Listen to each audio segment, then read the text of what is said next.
All right, I wanted you guys to hear how it sounds. Let me know if you could hear that little ticking sound in the engine. I think it's got a tick, but let me know what you think.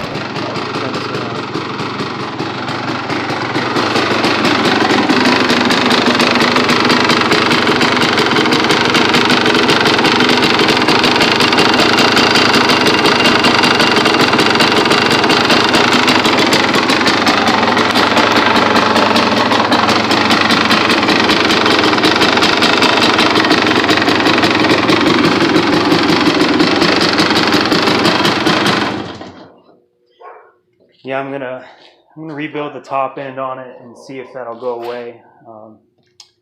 And it always used to have that, but it runs just fine. But probably could, of course, run a lot better than that. Let me know what you guys think in the comments below.